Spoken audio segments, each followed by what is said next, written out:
Today I'm looking at I'm Bored by Iggy Pop. It's a wonderful song, got some wonderful guitar playing by Scott Thurston, and I'll tell you a bit more about him in just a moment. But I'm going to start by playing through a bit of the song for you.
So there we are. I actually had to restrain myself from ripping my shirt off and jumping around my room while I was performing that one, but I'm sure that's something that even the most devoted viewers of this channel probably don't want to see. Now, this song is taken from what is technically, I think, Iggy Pop's third solo record, New Values.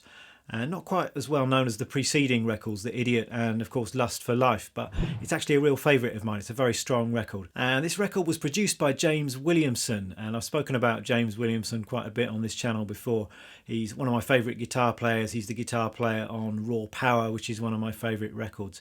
But he didn't actually play any guitar on New Values, and the guitar was actually mostly played by a man called Scott Thurston. And Scott Thurston, a very talented man, a multi-instrumentalist, and he actually started off as keyboard player in the Stooges, and then he went on to play guitar with Iggy Pop for some of his solo stuff.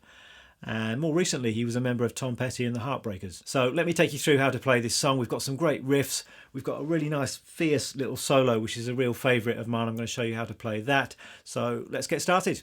Let's take a look at the intro riff then.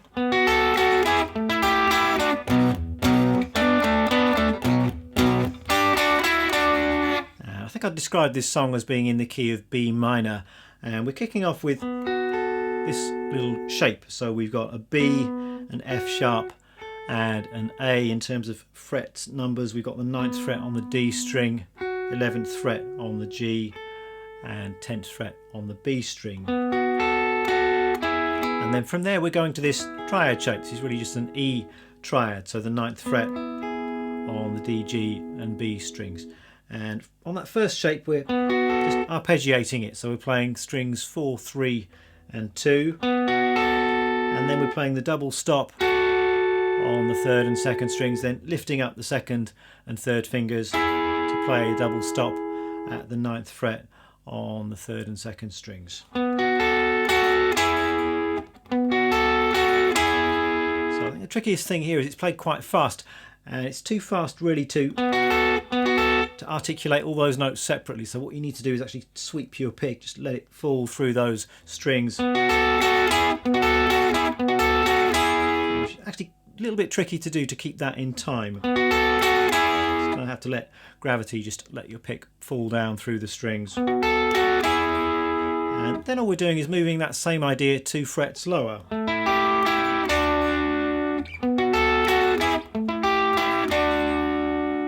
Then we're into the main riff of the song. All of this is played in the 7th position, so you can think a B minor chord shape or B minor pentatonic shape if that helps you. And we've got a B power chord to start with. Just playing that twice. And then we have this. So more of these kind of double stop riffs. What I'm doing is I've got my first finger playing the 7th fret on the D and the G, and then I'm just hammering down with my 3rd finger on this B note here. Going between those two shapes a couple of times. And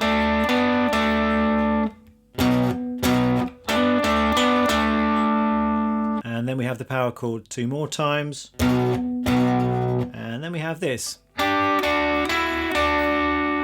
So more double stops, and I'm playing, this is a D and a G note here. It's the 7th fret on the 3rd string, 8th fret on the 2nd string, and then coming down to the 7th fret on both of those strings. And then essentially we've got 9 to 7 on the G. But you can hear the 7th fret on the B string ringing through there sometimes as well. In fact, with all of this riff, it's quite loosely played. You've got some extra notes coming through here and there, so it's not played quite as precisely as I'm showing it to you right now. So I think learn the riff how I'm showing it to you, but then try and do it the same but a bit messier. I think this song it's tight but it's loose, it's kind of sloppy in the right kind of a way. So if I put all of that main riff together, we've got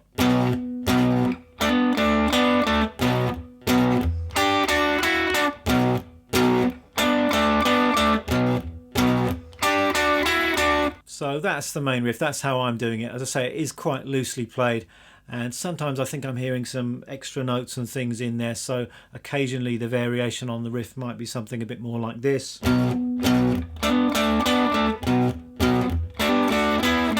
So 2 fingers going down at that point, and some more double stops in there. So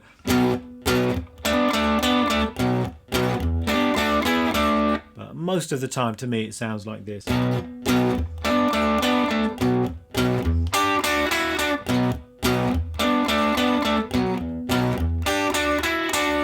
feel free to experiment, listen to the record and see what you think. And that repeats loads of times, and then we've got the first little, I'm going to call it a bridge section. I don't know whether it's a bridge or a chorus, but it's all based on power chords, and it goes like this.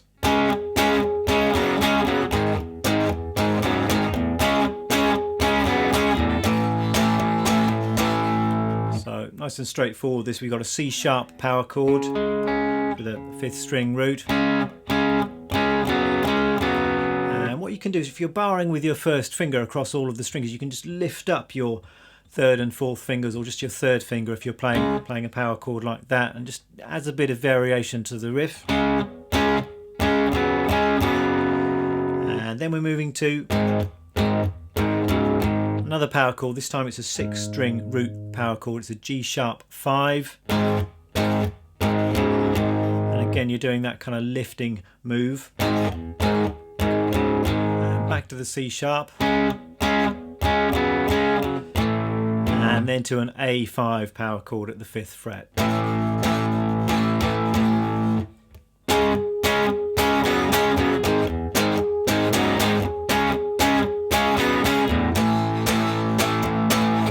And then we're back to the main riff for another verse. Then we've got another one of these bridge sections, but the second time you hear it, it's slightly different chords. And this time we've got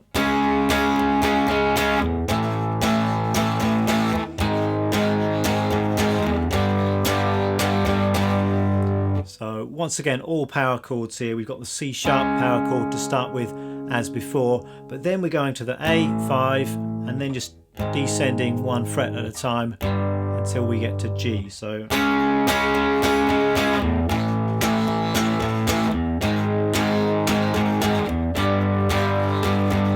and then we've got a great kind of linking section, and that's the bit that goes like this.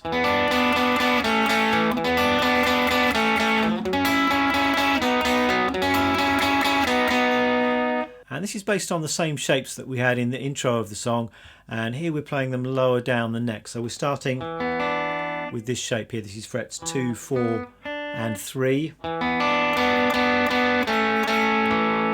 And once again, we're arpeggiating those notes and then just playing double stops on the G and the B, and then lifting up the fingers and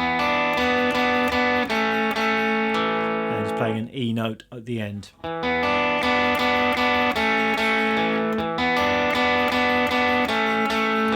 And then just the same thing 2 frets higher.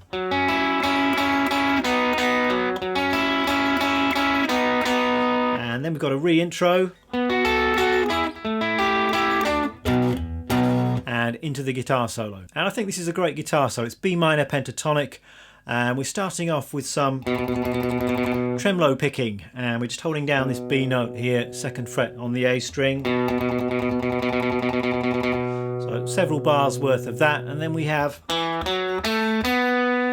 little minor pentatonic lick. This we just frets 2 and 4 on the D, 2 and 4 on the G.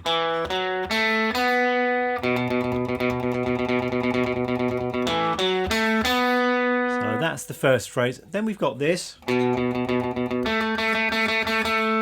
So we're starting off on the B, and then we're skipping over to this A note here. It's the 2nd fret on the G. So that's the second lick. Then we repeat the first idea. And then we've got this great lick. So we're starting on D note here, 3rd fret on the B string, pulling off to the open string, and then we're playing a B note at the 4th fret on the G string.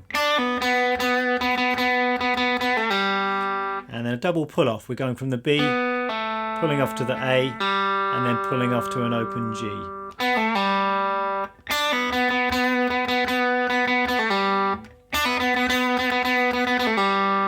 And then back for some more of this. And another great lick. This is all played on the B string, and it goes something like this.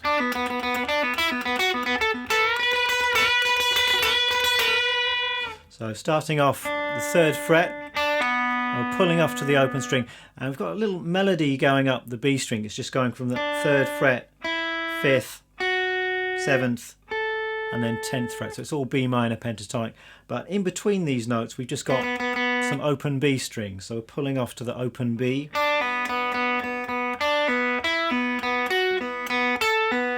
the 3rd fret, 3rd fret again, and then 5th, 7th, 10th, and then we're into this bending idea. So bending at the 10th fret on the B string, and at the same time we're holding this B note at the 7th fret on the high E string. You get that kind of unison sound. And then the final lick is this. So another bending lick. This is a bit higher up the fretboard. We're bending at the 17th fret on the B string, and we're holding the 17th fret on the high E string. Let me put all of that together slowly for you then.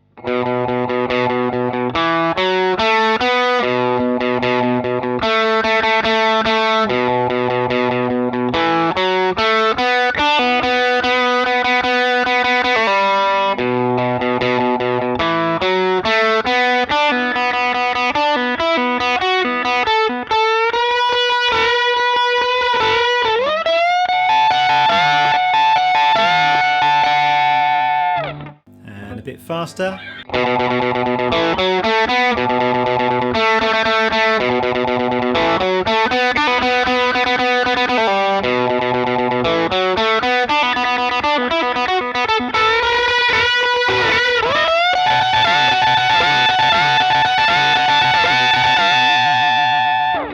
And that's basically it. And just one further nerdy thing that I might just mention, and that is if you listen really closely, you can hear some quite subtle double tracking going on, and it's a little bit hard to hear exactly what's being done. I don't think the main guitar part is double tracked note for note throughout, but just occasionally you've got some extra accents coming in, and I think you can hear that most clearly on the main riff. And the main riff, if you remember, goes like this.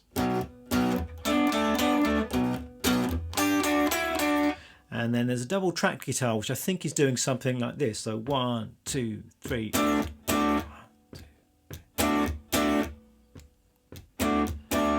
Really subtle, but actually a very effective way of doing a double track which isn't a straight double track. It's just bringing out certain accents. So take a listen to that and see what you think.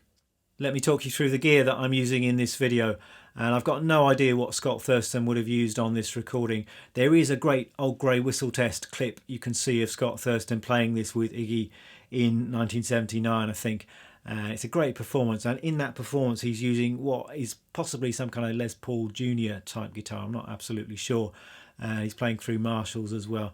and that sounds great. It doesn't sound exactly like the studio recording, and I don't think that's necessarily a reliable guide as to what he would have used in the studio on this song. And listening to the recording, it really does sound to me like it's a Strat through an AC30, and I might be hopelessly wrong about that, but that's what it sounds like to me, and that's the gear that I've decided to use myself today. So we've got my Strat, which is a 60s reissue Strat, going into my AC30, which is one of the early 90s AC30 reissues. And once again, I'm using the Universal Audio aux box.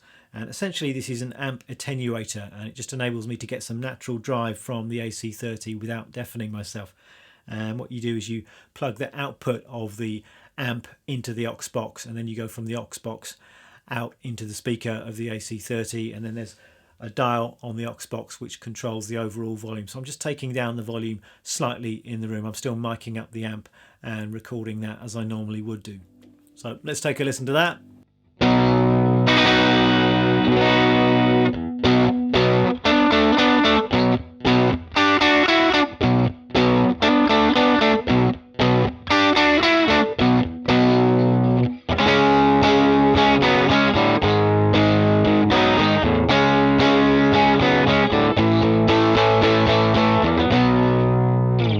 And what you're hearing there is the natural drive coming from the AC30, and it's not totally cranked, but it's turned up quite high, so it's probably on about 7 or 8, and you just get that really nice natural overdrive when you turn an AC30 up. And I am actually using one pedal as well today, but for most of the track it's just the amp straight into the AC30. Then for the solo section I just wanted a bit of extra volume and a little bit of extra drive, so I turned on my J Rocket Archer overdrive pedal.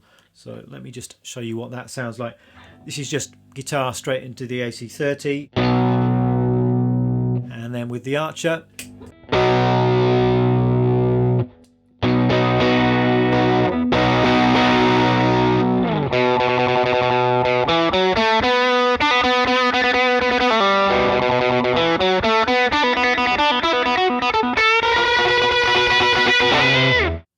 that's it for this video. As usual, the tab and the backing track going to be up on my Patreon page. And thanks as ever to all my lovely patrons. It really is only through your support that I'm able to continue making these videos on a regular basis. So that support's very much appreciated. Thanks for watching. I shall see you next time. Bye bye.